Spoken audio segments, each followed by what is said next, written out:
আধাৰ কাৰ্ডৰ নিউ এটা আপডেট লৈ আহিছোঁ। সেইটো আপডেট হ'ল আপোনালোকৰ যদি আধাৰ কাৰ্ডত মোবাইল নম্বৰ ভুল হৈ আছে অথবা আপোনালোকৰ আধাৰ কাৰ্ডৰ মোবাইল নম্বৰটো চেঞ্জ কৰিব লাগে, এতিয়া কিন্তু আপোনালোকে আৰু চেণ্টাৰত যাব নালাগে। এতিয়া কিন্তু আপোনালোকে আপোনাৰ ঘৰত বহি বা আপোনাৰ ওচৰৰ যিবিলাক দোকানী আছে তাত গ'লে কিন্তু আপোনালোকৰ আধাৰ কাৰ্ডৰ মোবাইল নম্বৰটো অতি সোনকালে চেঞ্জ কৰি দিব পাৰিব।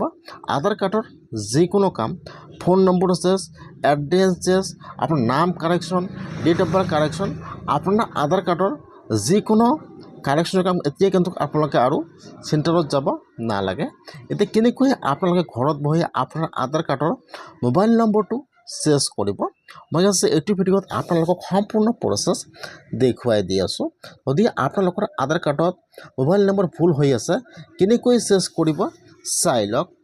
কেনেকৈ মোবাইল নম্বৰ চেঞ্জ কৰিব চাই লওক। এতিয়া আপোনালোকে ফাৰ্ষ্ট এইটো অপশ্যনত আহি যাব। হোৱাৰ পিছত ইয়াত ডাছবোৰ্ডটো এনেকুৱাকৈ অ'পেন হৈ যাব।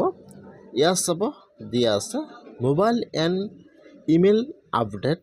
এতিয়া আপোনালোকে মোবাইল এণ্ড ইমেইল আপডেটৰ ওপৰত ক্লিক কৰিব। যেতিয়া আপোনালোকে সেইটো অপশ্যনৰ ওপৰত ক্লিক কৰিব এতিয়া কিন্তু ইয়াত সকলো অপশ্যন অ'পেন হৈ যাব।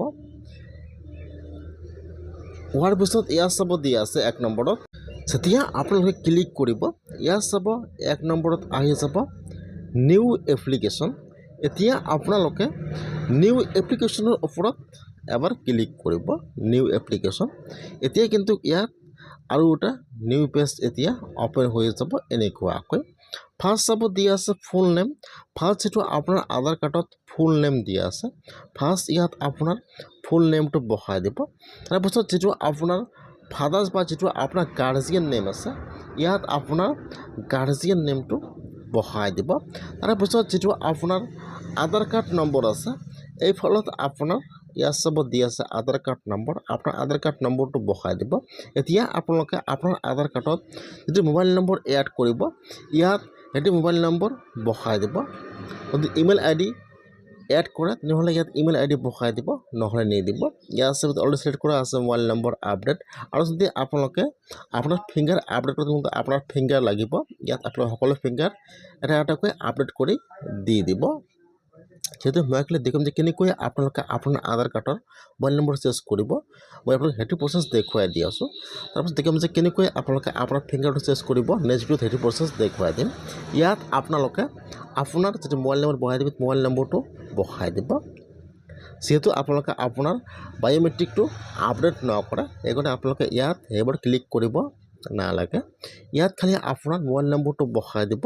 ইয়াত already mobile number update set কৰা আছে। যদি ইয়াৰ লগত আপোনাৰ ইমেইল আই ডি এড কৰে তেনেহ'লে আপোনাৰ চেনেলটোত ক্লিক কৰি আপোনালোকে ইয়াৰ পৰা সেইটো অপশ্যন চেঞ্জ কৰি লৈ ল'ব।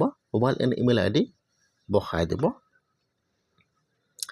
তাৰপিছত আপোনালোকে ভালকৈ যাতে ইয়াত একো ভুল নহয় কিন্তু ইয়াত আপডেট নহ'ব। ইয়াৰ চবত সকলো অপশ্যন দিয়া আছে email I D and email I D update, ইয়াত ইমেইল আই ডি মোবাইল নম্বৰ আপডেট সকলো প্ৰচেছ দিয়া আছে।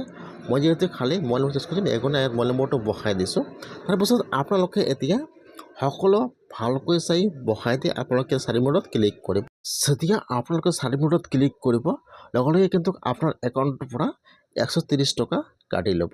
যদি আপোনালোকে এইটো আই ডিৰ পৰা যিকোনো আপডেট কৰাৰ লগত আপোনালোকৰ ইয়াৰ পৰা ফিজ দিব লাগিব, নহ'লে কিন্তু নহ'ব। এতিয়া আপোনাৰ আই ডিৰ পৰা ফিজটো কাটি ল'ব। ইয়াত দেখুৱাই দিব আপোনাৰ নাম, আধাৰ কাৰ্ড নম্বৰ।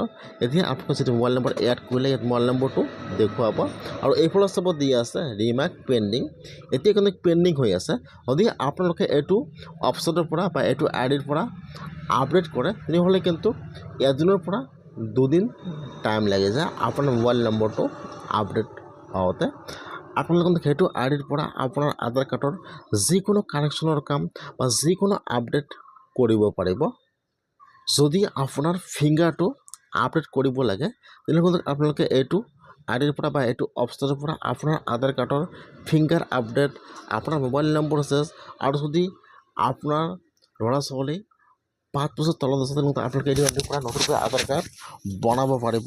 আপোনালোকে এইটো অপশ্যনৰ পৰা আধাৰ কাৰ্ডৰ যিকোনো আপডেটৰ কাম বা নিউ আধাৰ কাৰ্ড বনাব পাৰিব। যদি আপোনালোকক এইটো আই ডি লাগে তেতিয়াহ'লে মোক কমেণ্টত কৈ দিব, মই আপোনালোকক জনাই দিম যে সেইটো আইডি আপোনালোক ক'ৰ পৰা ল'ব লাগিব। যদি আপোনাৰ আধাৰ কাৰ্ডৰ যিকোনো কাম কৰিব লগা আছে আপোনালোকে এনেকুৱাকৈ আপোনাৰ আধাৰ কাৰ্ডৰ কামবোৰ কাৰেকশ্যন কৰি বা আপডেট কৰি ল'ব পাৰে। অতি সহজতে আপোনালোকে ঘৰত বহি সেইবিলাক কাম কৰিব পাৰিব।